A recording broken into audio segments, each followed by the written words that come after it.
Good day, everybody. We have one sad cloud. What? Two little wisps of cotton candy in the sky. Let's see if we can see. Other than that, it's blue as I don't know. What's something that's blue? Blue as the sky. It's blue as itself. It's blue as itself. So I'm just wanted to add some thoughts about the discussion or the video I posted yesterday about being an artist and my 2 cents on the breakthrough that happens when you let go of everything and question your beliefs and come to know thyself. And I said something about, sometimes people focus on the technical skills, on painting, and I just wanted to make sure everybody knows that's important. I didn't mean to say it wasn't important. It's just if you kind of make that your goal, you'll still be in turmoil. I suppose you'll build your skills up until you find your voice, which is fine. So enjoy the process as you give birth to something that needs to come out, that's authentic, that comes from when you let go. That's what I'm excited about. We all have this individuality, which itself is illusory, but not the point of view that we have. The experience we go through, our movie, our journey is singular. And what I said also, not to have any confusion, so when somebody is able to birth from that ocean of consciousness or from a spiritual dimension, it resonates with us. It brings a frequency to something that in normal day talk isn't addressed. And even in philosophical talks and theological discussions, the words always fall short. So art brings with it the ambiguity of what's a little bit deeper, which actually tends to point to order behind things in the face of a chaotic world that we live in, where everything is in a state of flux, here today, gone tomorrow, and we're scratching our heads, and all we have left is the eternal moment. So knowing thyself, and some of the pitfalls we find ourselves in is when we're attached to this world through anger or resentment.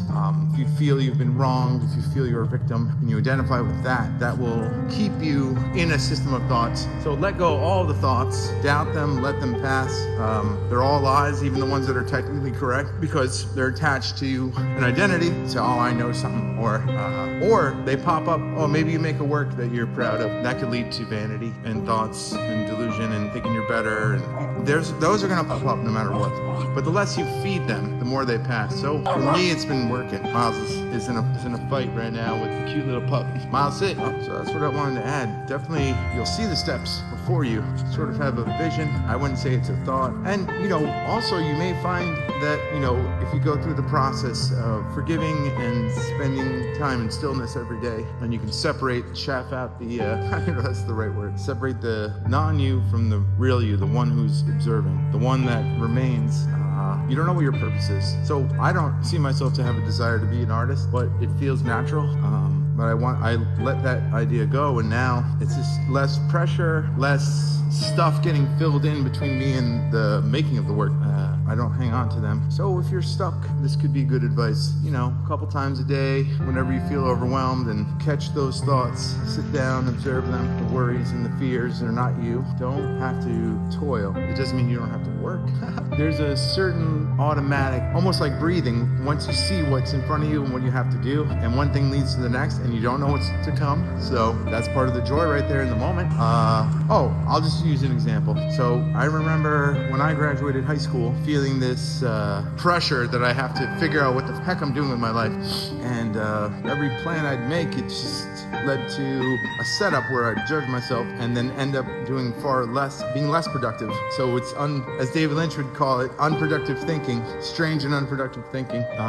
So why don't you give the big guy a try? Just let go and see what happens. And if you live without hate, simply not judging, there's treasure coming your way, no matter what the wheel of fortune presents. People coming in and out of your life, be fine. You just don't identify whatever pops up with whatever may happen. Just observe it, and I think that's the way for good art to be made. If that's your archetype, because obviously there's differences between us in our souls. We all face the same struggle to not be Saturn's bitch, trapped in time, to reference Fish song. Trapped in time, and I don't know what to do. These friends of mine, I can see right through. Wow, actually that lyric's pretty profound. You can see through the illusion. So your identity is just like anything else we see. Physical things, whatever, in the world, they come and they go. So if you want to be that, then you will go with that. If you want to observe it, then you're walking on water. And these are just rambos. They're not very funny. Today I'm just trying to get information out. Hello, how are you? And That's it. Same message I always have. I'll try to think of more interesting ways to express it. Anyway, everyone have an awesome day. All right, I wanted to add a couple more things. First thing, I realized in the video I looked like I was wearing like a hair thing, like those guys who wear like man buns. I don't do that. It's just these glasses that make me look like I eat Doritos, and I'm a big fan of Cheetos and Mountain Dew. Extreme artificial colors.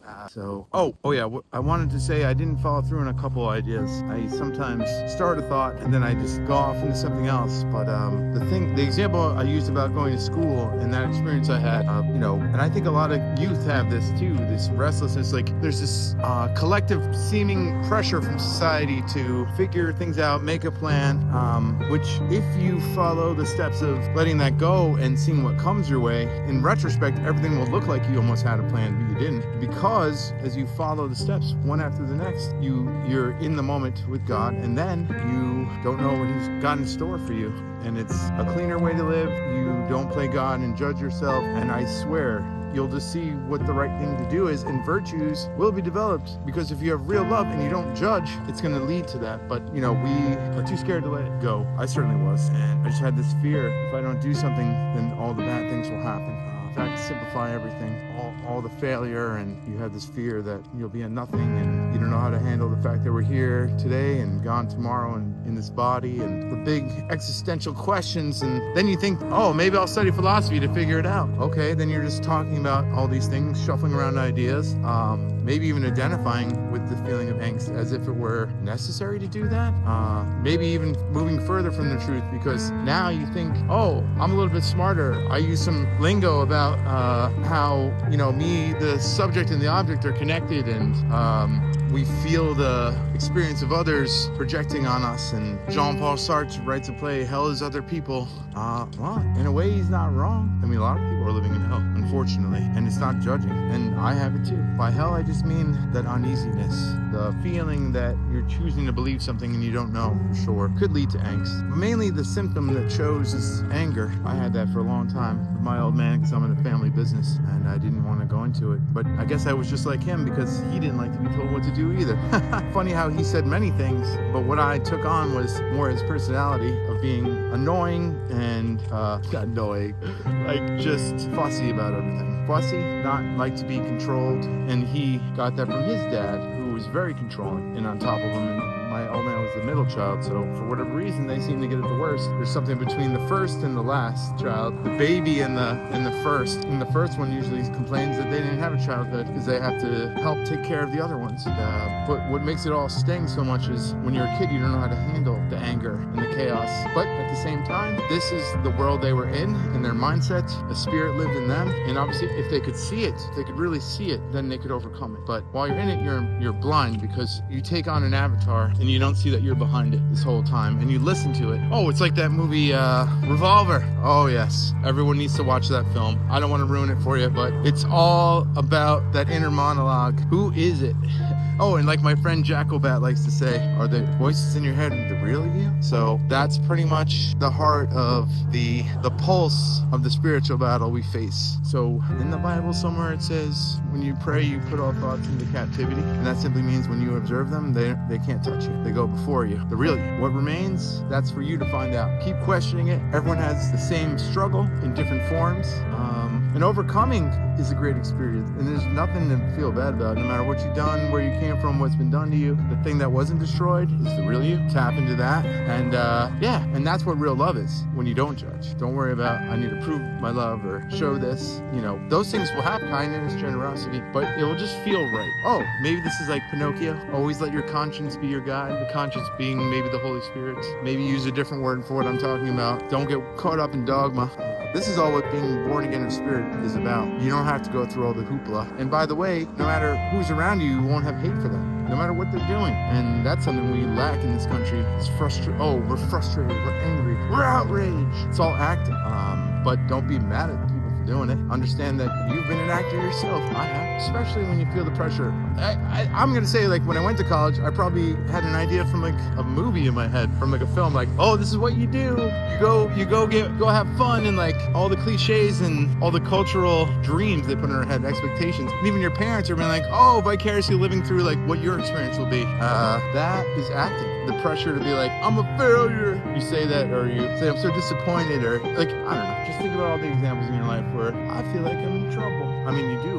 There has to be order. There has to be discipline and all that stuff. It makes sense because left to our own devices, I mean, what do you think would happen? Right now, most people aren't very forgiving. But I think even though Gandhi was apparently, well, I won't say it, that one thing he said, be the change you want to see. But how do you know what you want? I would say forget that. Let the nature come through. And then that change does resonate. He's right about that. So I guess for all things, I guess forget wanting to be an artist or this or that and see what happens. And then you'll take the steps. Then you'll, well, this idea needs to get out for some reason. Don't know exactly why. Then you'll just start making bad drawings, horrible paintings, horrible music. My friend Jackalbat called it the cringe gap between, when you start and when you get to something that, if it weren't made by you, it would resonate with you as if you didn't even make it. There was no identity to it.